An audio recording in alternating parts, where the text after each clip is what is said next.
Today, busy ang lola nyo dahil mag-isa lang ako, ayan. So, naayos ko na to, yung table na to para sa mga Dutch mamayang gabi.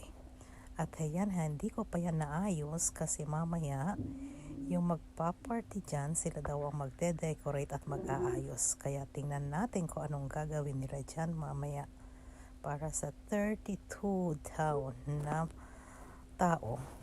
Ang inayos ko lang ito, yung para sa Dutch. Yan, table of 8 sa Kinamark. Ayan. Tapos, ayun yung para sa 32 katao naman. Sila na ang bahalang mag-ayos niyan later.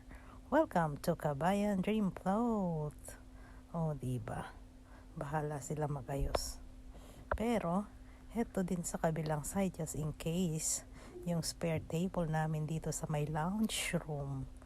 Kumbaga, ayan dito yung aming pahingahan. So, naglagay din ako ng few chairs and tables just in case. Ayan. O, diba? O, ayan. So, ayan ang mga wine. O, ayan. Ayos na yan. Kita nyo, nag-iintay na lang sa mga tao. Inaantay na lang namin ang tao. A few moments later.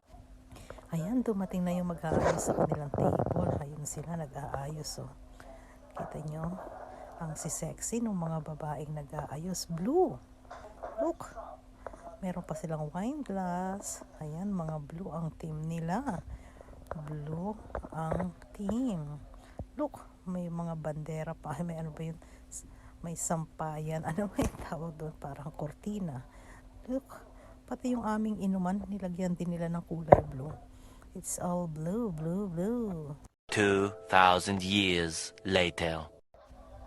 Ayan, dumating na yung aming guest. At yung guest din nila ng mga blue guest. Dapat ang tawag sa kanila. Pati damit nila, naka-blue sila ha. Oh. Pati Christmas light, may ganun pa sila. Oh. Diba? Ayan yung aming guest at saka yung Dutch guest at ayan ang mga blue guest. Look, ang dami nila. Blue, blue, blue. Talagang kumikinang at kumikukita pa ang blue. Wow, that's so nice. Ayan, fine dining sila. Talagang sosyalan ang kanilang party.